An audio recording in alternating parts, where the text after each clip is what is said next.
Howdy everyone. This is round 5 of New Year, New Points. My last game of the event. I think at this point I was sitting on 36 after 4 games. So needing 14 or 15, ideally 15 points to get me to over a 10 point average after my really bad round 3. So basically that was what I was hoping for, and I was pretty much always going to push hard no matter what the matchup was. This one was one that I viewed favourable. It was against an Empire Sonner style army. So I think last game I mentioned that any fairly static army I generally like to play against. This one sort of, it has that strong Night Bust, but otherwise has the typical EOS fairly static elements. So basically, he has a Div Master. He's got a Knight Commander with Kingslayer on a cavalry pick.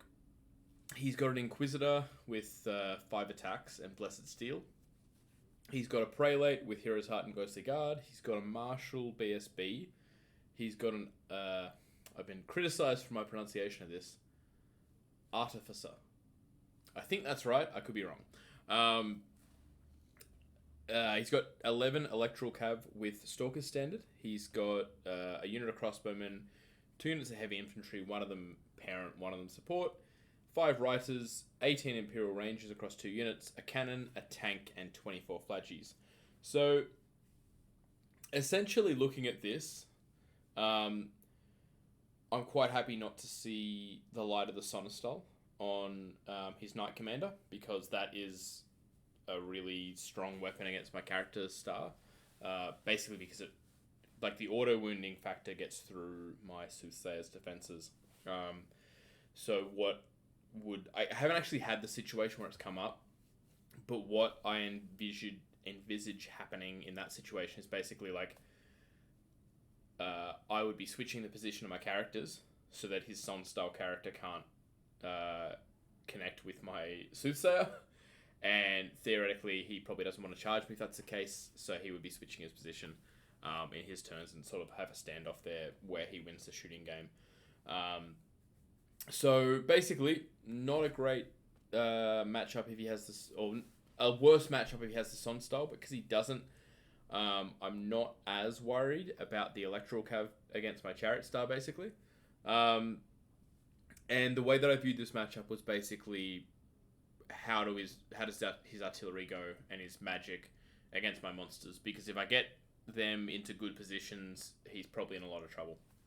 We'll get into the game. I don't have many pitches, to be honest, so this one might be a bit short. What's this? This has to be after my movement. Yeah, so my opponent won the roll for sides. We're playing King of the Hill, and we both chose the wall as the objective that we needed to take. So first of all, I think that was a mistake by my opponent, and he should have chosen the hill down in the bottom right as the objective that I needed to take, and basically sort of cornered up there with his Night Bus on that hill for rerolling charges, and basically just used that to keep him relatively safe for the objective.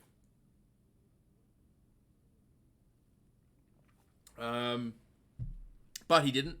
So my general idea here was I got to counterploy my opponent. I think we were playing marching columns, so I dropped, I think, from the right, the Giant, the Soothsayer, Raiding Chariots, and the Gargoyles.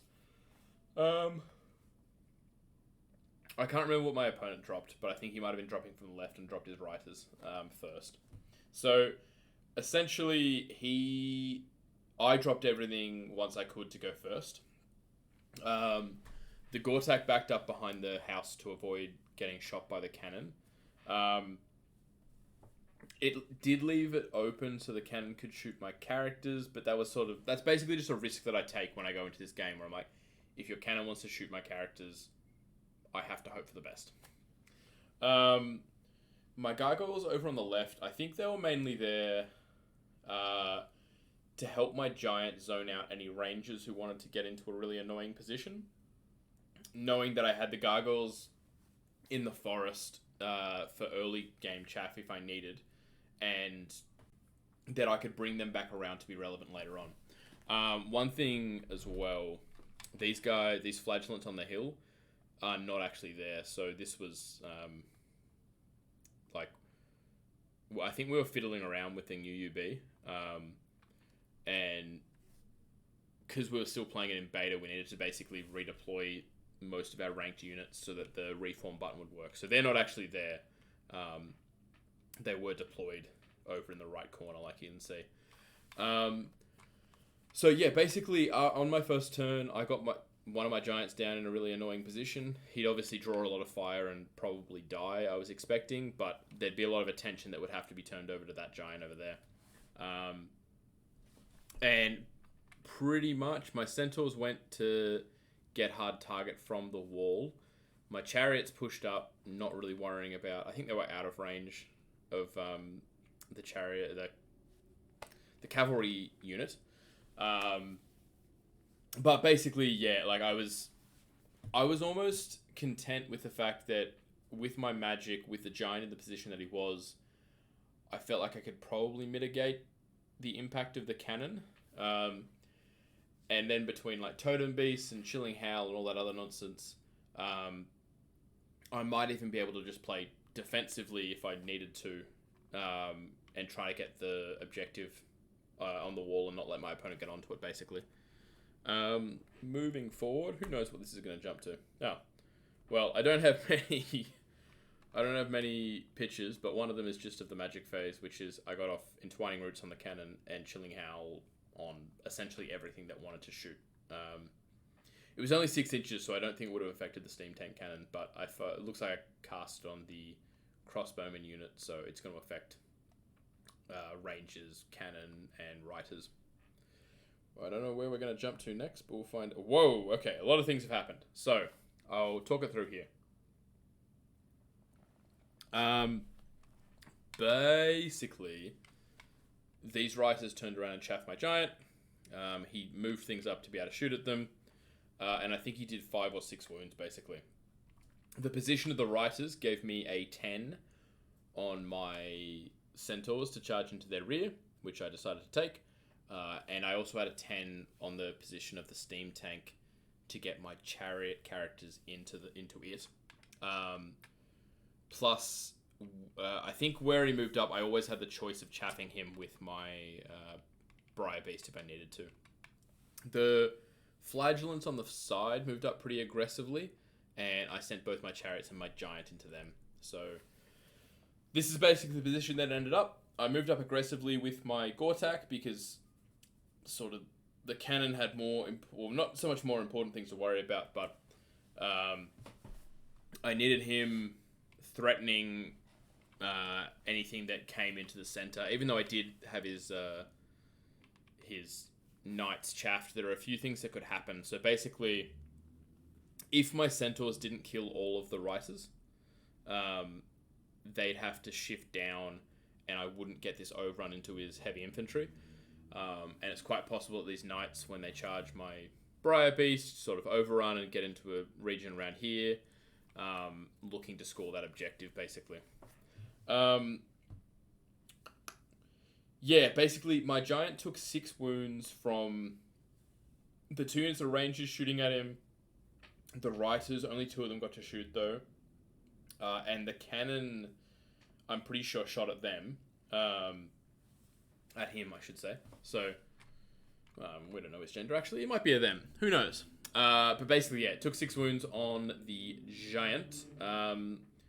But that's fine for me, because basically that means the Giant is still there being a nuisance. So, rather than charge him into the reiters and take them out, knowing that obviously getting a 10 on the Centaurs was a risk. By the way, Centaurs got a 10, the Chariot characters got a 10, and my other Chariots got like a 9. So I had a really good charge phase here on my turn 2. Getting everything in. Like, I would have been happy with getting one of those in, and I got all of them, so it was pretty sweet. But yeah, so the giant could have taken the riders and basically probably killed all of them. It's still a little bit up in the air because he could kill me with his attacks. He's got a 4-up armor save against them. But basically, my decision was I won't charge him. Even though the Centaurs, I don't know if they're going to make it. Because a giant on 1 wound sitting in the region that he is now is still really annoying, basically. So he would still need to turn around his probably ranges to face it, and maybe his wizard too, because his wizard's in the ranges. His cannon may not end up having to shoot at it, but basically, it would still draw a lot of attention in that position.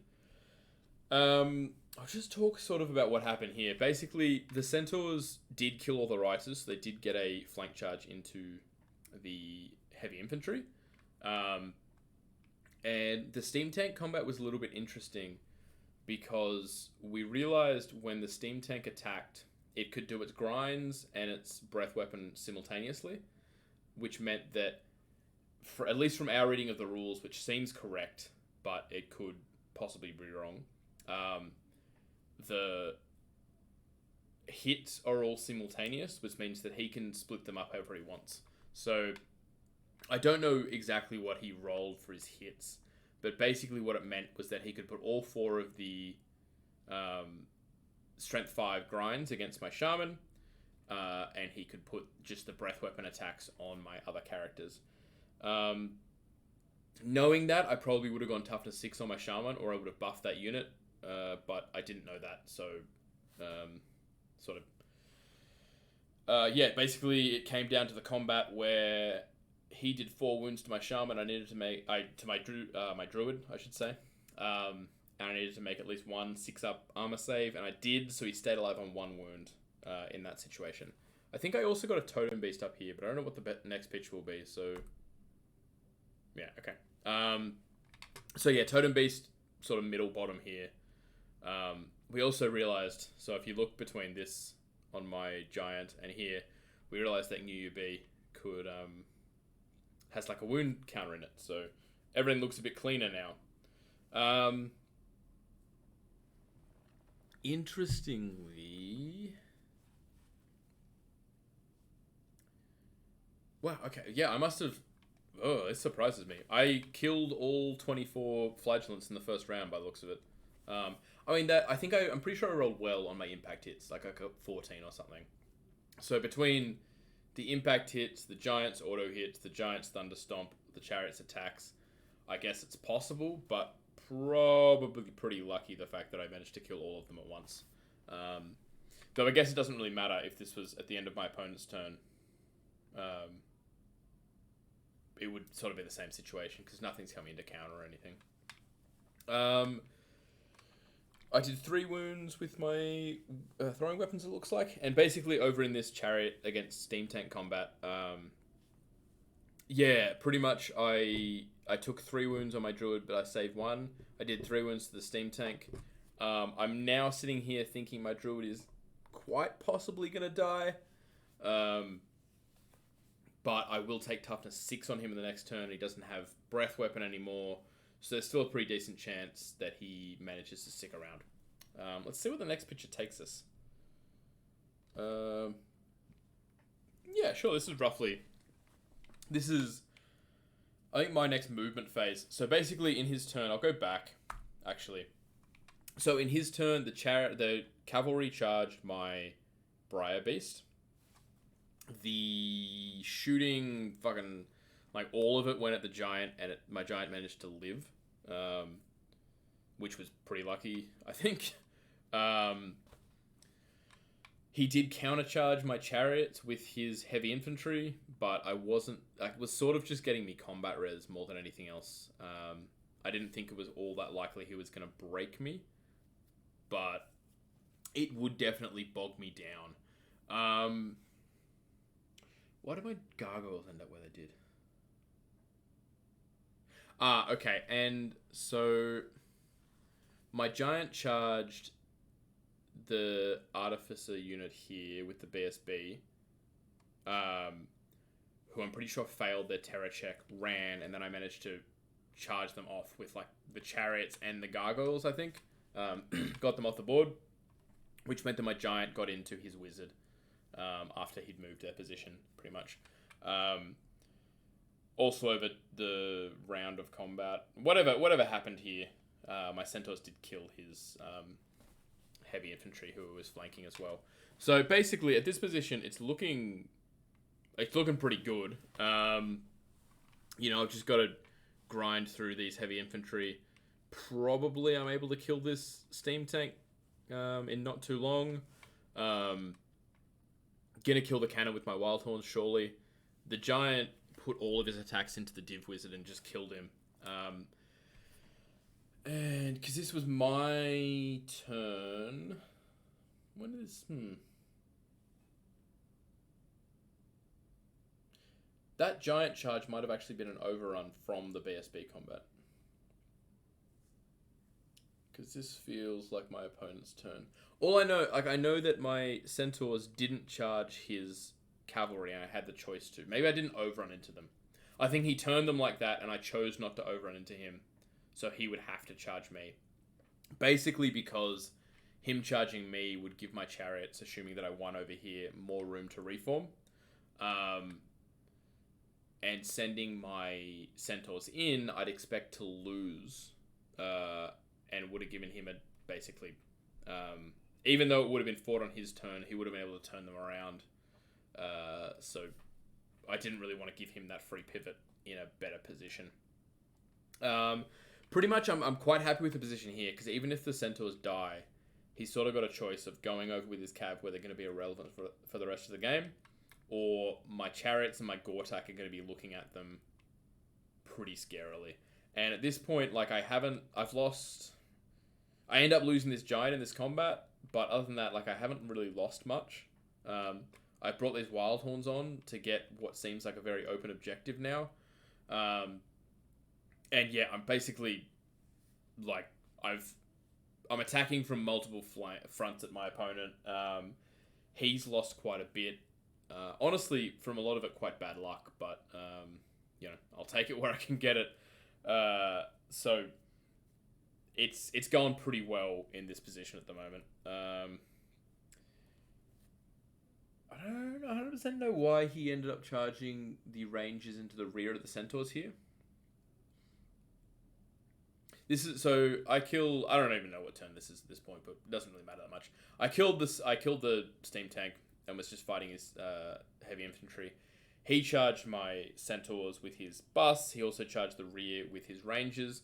I thought what he might have been trying to do is get the Rangers down so that they're sort of in contact with the rear rank, and then overrun them through the Knights, because it's the same combat, to chaff my Chariots.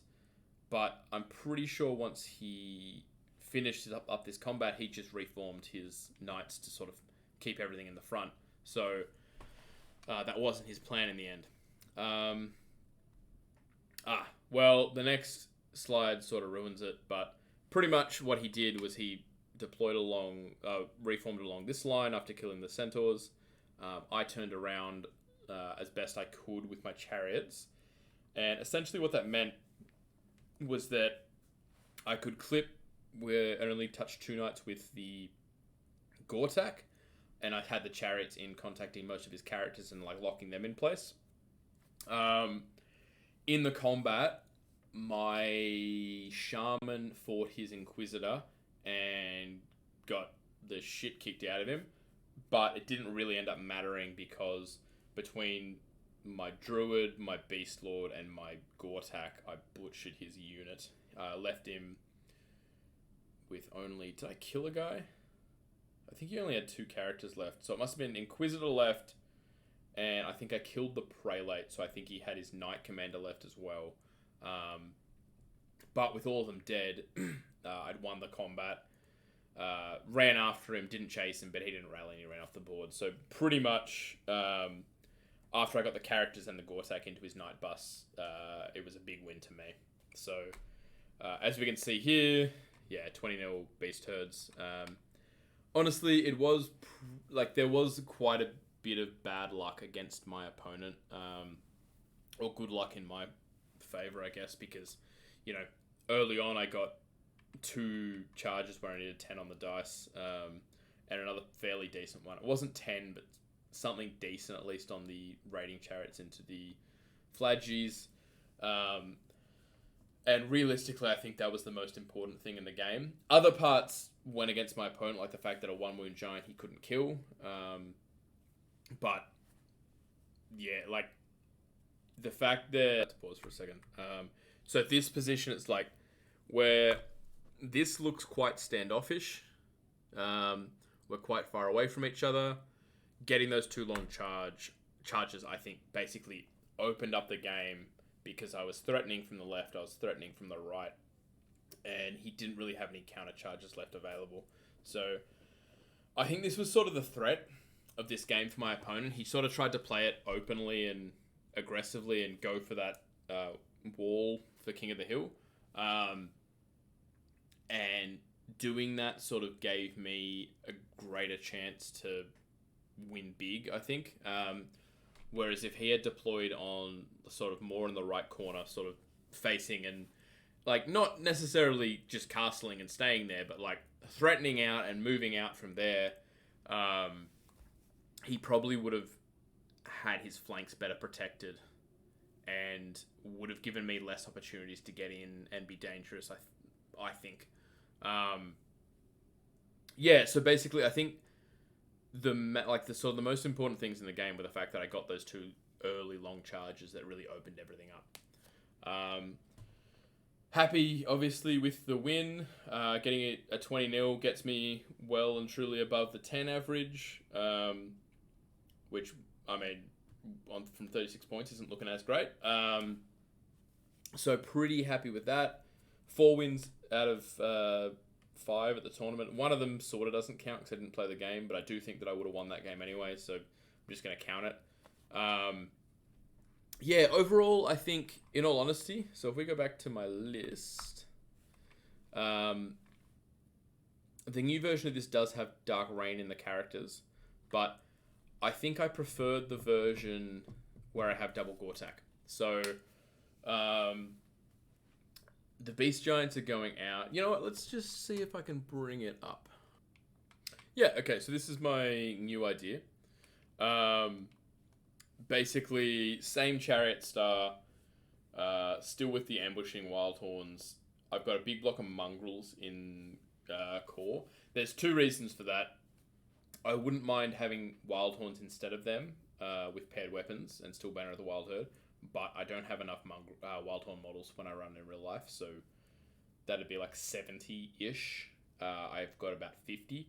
So running the mongrels, I'm pretty happy with. I've got 40 exactly, so I'm happy to take them. And I mean, I think those units are pretty comparable anyway, like spears versus paired weapon Wildhorns, because I get the extra AP. I don't really mind that. Smaller frontage. And a little bit of diversity is a little bit interesting, I think, more than having just completely Wildhorn core. I've still got 2 units of Gargoyles for chaff. Got the double Gortach back in. And then rather than double Beast Giant, I'm going Beast Giant and Jabberwock. I don't really like Jabberwocks, if I'm honest. I don't have great success with them. But I don't want to have the 2 Beast Giants, and I feel like they can do a similar role, and maybe I can improve with Jabberwocks and end up liking them. So hopefully, basically by the end of it all, I'm liking Jabberwocks, but if I don't, I'll just switch things out and change them up again. This is sort of the current version of that list that I'm running. It's not necessarily the only beast herds that I'm going to run. I think I'm going to run a different list when I go to my next real life event, because I mean, a couple of things, like, one, the Chariot star, like, I don't want to run it at all of my like domestic events, because it's, I don't know, like, running the same list at every event gets a bit dull, I think, both for opponents at the event and for me. But also, like, I don't really want it to be so, like, I don't want people to sort of immediately know what they're facing, and like, not even from a tactical point of view, but just sort of like, I find when you're fielding the same, like one person's fielding the same list at every event they go to, it gets a bit dull. Like we've got a VC list in Australia that like 3 years ago at ETC did really well. The player who played that at ETC has been playing almost exclusively that list at like every event. There's a bunch of people who have copied him and taken the same list. And while that's probably not really a threat with Beast Herds because there's not enough Beast Herds players, it's just a little bit... It's less interesting when there are less new lists happening. So, at least domestically, I'll try and do some new things, I think, for my next lists. Because, like two factors. One of them is the fact that it's like... The international events are a really tough competition, generally. So, I've had it before. I've taken worse lists and just get stomped in all my games, and that's less fun. But in Australia, I can take... basically weaker lists. I can take weaker lists because the competition is not as strong as the... basically ETC preparation, international teams events, where everyone's got really strong lists, everyone's a really strong player. So it's a little bit more forgiving if you're just playing in Australia. At the top level, it's vaguely similar, but I'm not always gonna. So like at CanCon, I was at the top level. I'm not always gonna be at the top level, and the game's just as fun when you're playing mid-range or low tables with a more interesting list anyway. So it's just, if I was playing against the top players in Australia every game with their best lists, I don't have that many other options in terms of, like, I don't have a list as strong as this, in my opinion. So if I was doing that, which is sort of what I consider the international teams events to be, I'd be playing this almost exclusively. But given that there's a wider variety of skill level and list cohesiveness, I can do some more experimental ideas and still have a chance in games, basically.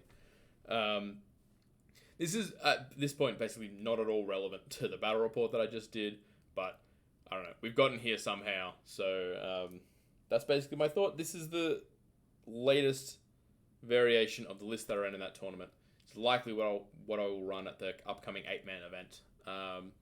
And we'll see how that goes. I've got in 2 weeks a real life event. I think I still go Beast Herds, but I'm not yet sure exactly what list I'll go with. Anyway, I hope you guys enjoyed this one, and I will catch you next time.